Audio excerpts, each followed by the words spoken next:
All right, I'm going to do some notches and cross grain batoning here. So I'm going to start off with a little square notch.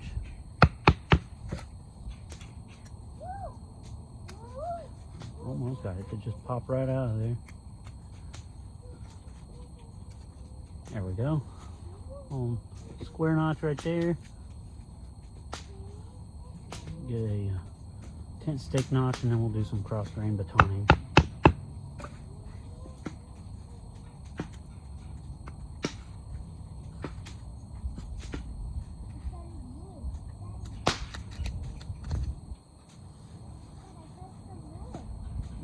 All right, let's test that ADC RV2 out.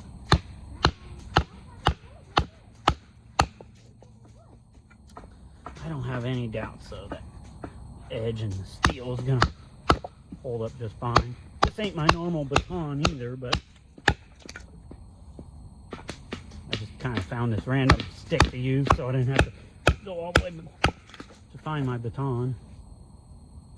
And that edge is just perfect.